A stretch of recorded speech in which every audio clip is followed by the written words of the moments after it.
डिफॉल्टर्सचं procedure पूर्ण होण्यात जमा आहे। त्या अंतर्गत स्टेट बँक ऑफ इंडिया भावना गवळीच्या विरोधात सीबीआय मध्ये आता एफआयआर होणार। त्याचबरोबर भावना गवळी आणि तिच्या सहकाऱ्यांनी फोर्जरी केली आहे। हे फोर्जरीचे पेपरची कॉपी मी आपल्याला देतोय। हा एसबीआयचा डिफॉल्टरचा पुसद नागरी सहकारी बँकेने सांगितलं भावना गवळी आणि तिचा संस्थांनी फोर्जरी केली आहे। ते कागद, चॅरिटी कमिशनरचा कागद, या सगळ्यांची कॉपी पण मी आपल्याला देत आहे। भावना गवळीवर ईडीची कारवाई ही सुरुवात आहे। याचा पुढे सीबीआय बेनामी एक इन्कम टॅक्स विलफुल डिफॉल्टर म्हणून reserve bank of India, state bank of India या सगळ्यांची कारवाई होणार आहे।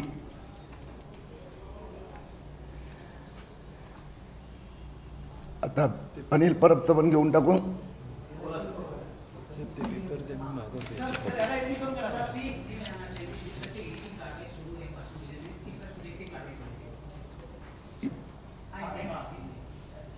नहीं, ये पहले पूरा करो। हाँ, हे तुला पाहिजे नाही, तेवढं जे आहे ते सगळे द्यायचं, हे नको देऊ, हे सेट आहे ना। तर हे एक सेकंड, हे कुठलं तू दुसरं आणलं हे नाही रे, आधी दिलं होतं ते ना। हे ह्यात सॉरी,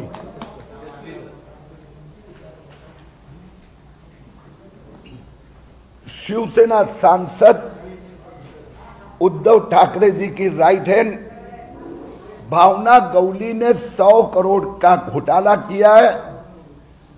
उनके अनेक संस्थानों में आज ईडी ने छापे मारे हैं। सर्च, सर्वे और आगे भी कार्रवाई होगी।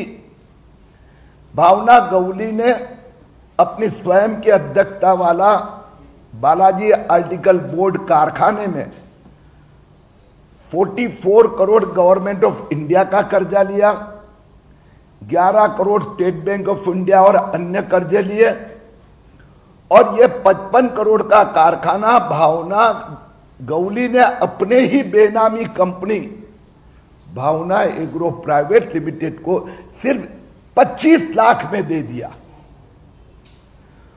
वो जो नई कंपनी बेनामी थी उसने और 11 करोड़ का कर्जा लिया। भावना गवली ने इस प्रकार से 100 करोड़ के लोन्स, एडवांसेस लिए हैं और सब डुबा दिए हैं।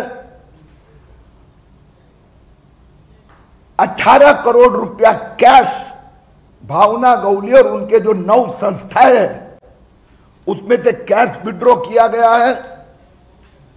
और भावना गवली को बचाने के लिए मुख्यमंत्री कार्यालय उद्धव ठाकरे जी ने फर्जी एफआईआर करवाया।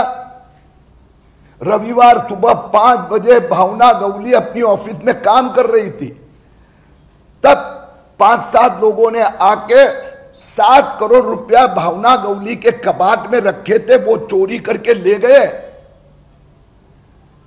मैं गए 1 महीने से विभिन्न मंत्रालय, वित्त मंत्रालय, State Bank of India, income tax विभाग, benami property, ED, cooperative ministry, इन सब जगह पर हमने ये शिकायत डॉक्यूमेंट के साथ में दी है। इसके अंतर्गत आज ये पहली कार्रवाई हो रही है। भावना गवली को विलफुल डिफॉल्टर घोषित किया गया है। उसके अंतर्गत सीबीआई में एसबीआई ने कंप्लेंट फाइल करनी है।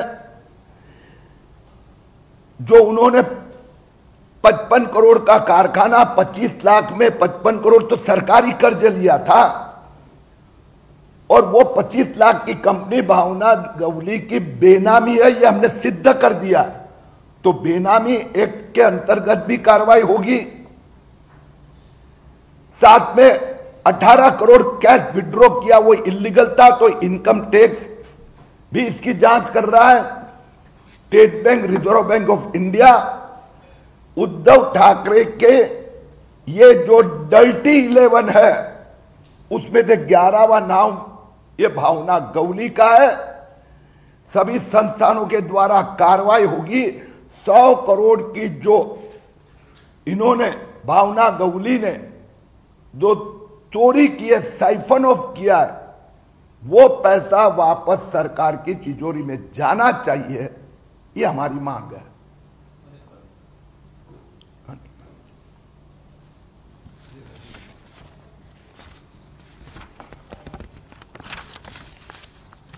उद्धव ठाकरे यांचे मंत्री म्हणजे मुख्यमंत्री कार्यालयाचे मंत्री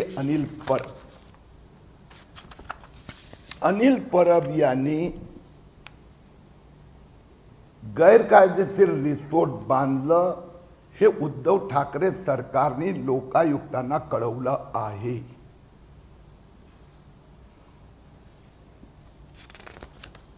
जे रत्नागिरी जिल्हाधिकाऱ्यांनी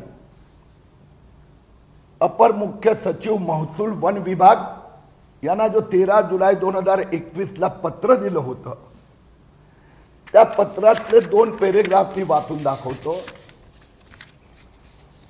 एका प्रकरणात लिहिलं आहे की प्रस्तुत प्रकरणी नगर रचनाकार रत्नागिरी यांनी 12 ऑक्टोबर 2017 ला तहसीलदाराला पत्र दिलं होतं की CRZ 3 आहे, 200 मीटरचा आत आहे, इथे कोणत्याही प्रकारचं बांधकाम होऊ शकत नाही। आणि त्यानंतर अनिल परबने इथे रिसोर्ट बांधलं। याच्यात पुढे लिहिलं आहे, हा त्यांचा रिपोर्ट, उद्धव ठाकरे सरकारने जो दिलेला रिपोर्ट,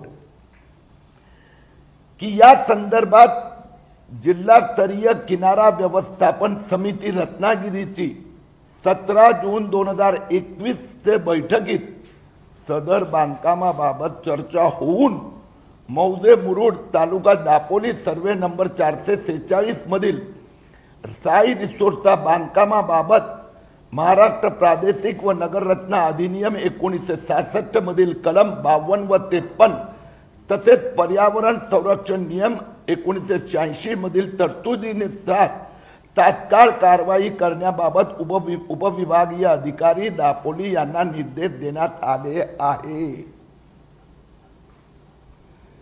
ते जिल्हास्तरीय जे CRZ कमिटी आहे त्याचे अध्यक्ष जिल्हाधिकारी असतात आणि त्यांनी रिपोर्ट कुठे पाठवलाय?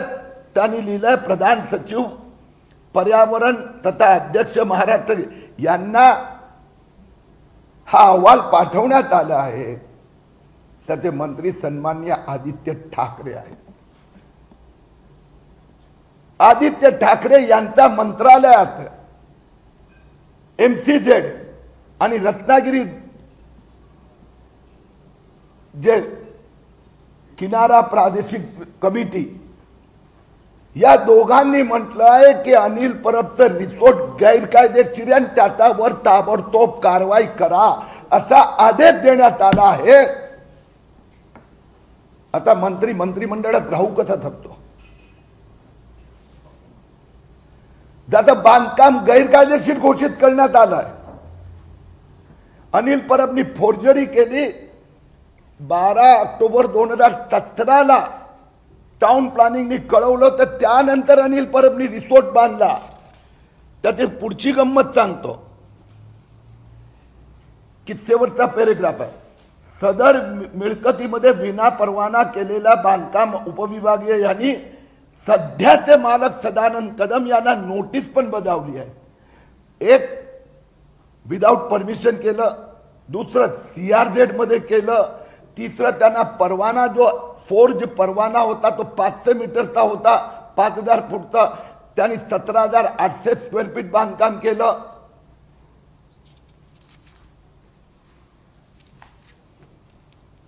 मुख्य मुद्दा असा आहे की अनिल परब यांनी 26 जून 2019 ला ग्रामपंचायतला पत्र दिलं होतं, हे बांधकाम हा रिसोर्ट माझा आहे।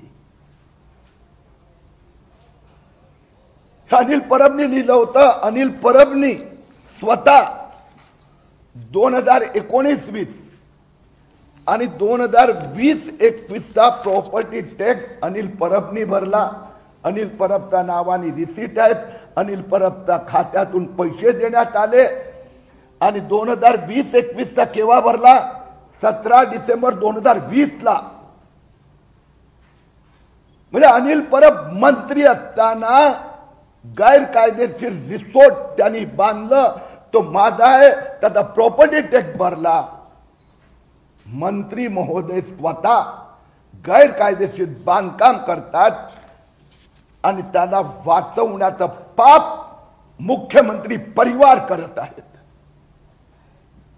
मुख्यमंत्री उद्धवजी ठाकरे आणि आदित्य ठाकरे करीत आहेत.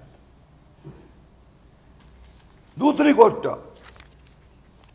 हा एक चार्टर्ड अकाउंटंटनी रिपोर्ट दिला ऑफिशियली महाराष्ट्र सरकारला की रिसोर्ट बांधण्यात 5,42,44,200 रुपये खर्च झाले आहेत.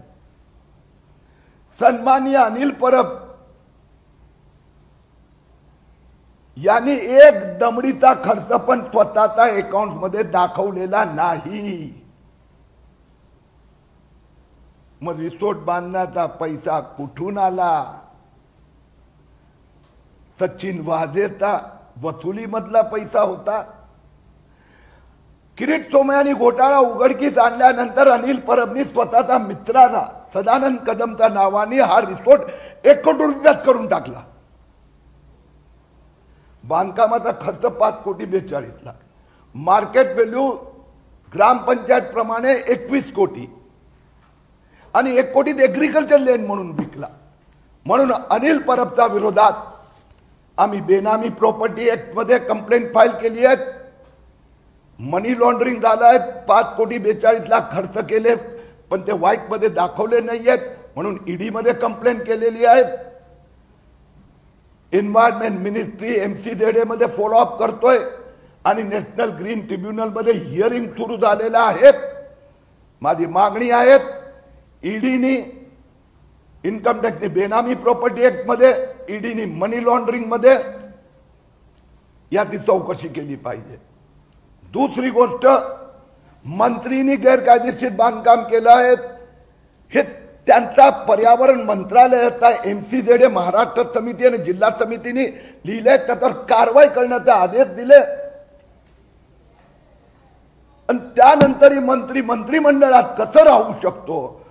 अनिल परबची ताबडतोब मंत्रिमंडळातून हकालपट्टी करा, ही आमची मागणी आहे. ओके.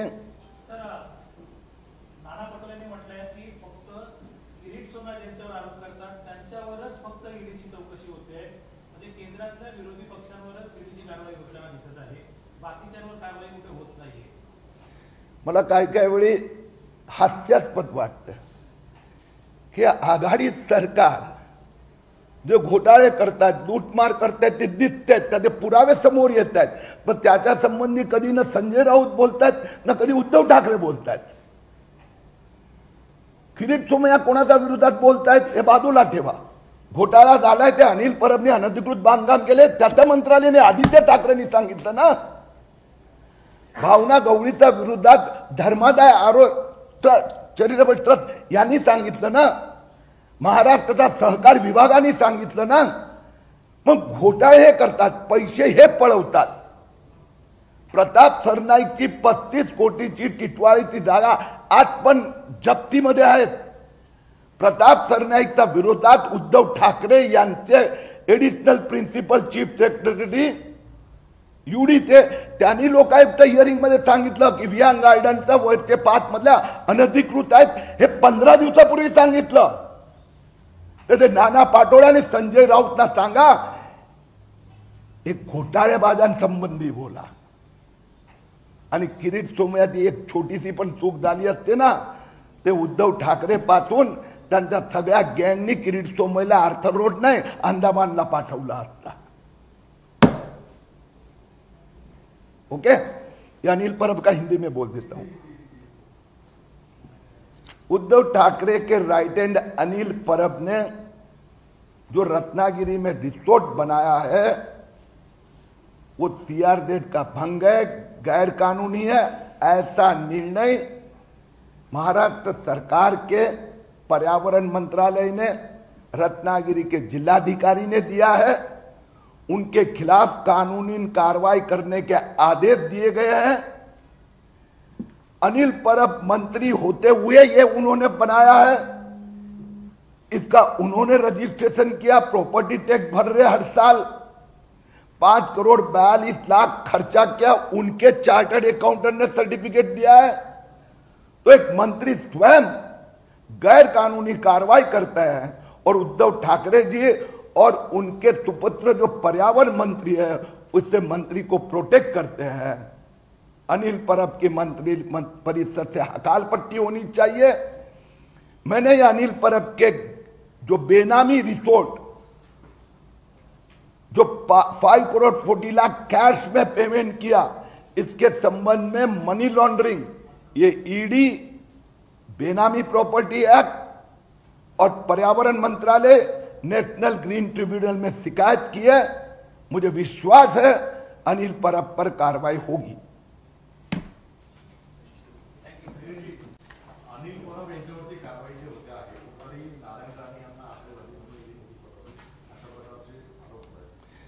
असं आहे की उद्धव ठाकरे आणि संजय राऊतचे हेच उद्योगधंदे आहेत की कुठल्याही गोष्टीला स्टंट करून, वो अनिल परबनी चोरी केली काय आहे की नाही ते सांगा ना। संजय राऊतनी 55 लाख चोरीचं परत केले ना, मी केले की संजय राऊतनी केले, 10 वर्षानंतर केले। हे अनिल परबनी चोरी केली आहे हे उद्धव ठाकरेचे मंत्रालय म्हणतात, पर्यावरण मंत्रालय म्हणतात, आणि हा विषय गेले 6 महिने चालू आहे। जे आरटीओ ट्रान्सफर मध्ये पैसे खाल्ले त्यातील लोकायुक्तमध्ये मी कंप्लेंट केली आहे, त्याचं राज्यपालाने त्याचं इन्व्हेस्टिगेशन चालू आहे। म्हणून संजय राऊत आणि उद्धव ठाकरे आणि त्यांच्या शिवसेनेनी चोरीला बाडी करायची, जनतेचे पैसे लुटायचे, आणि कारवाई झाली तर मग काहीतरी स्टंट करायचा। जर किरीट सोमय्याचा एक पण चूक असेल तर ह्यांनी मला अंदमान निकोबारला पाठवलं असतं। ओके,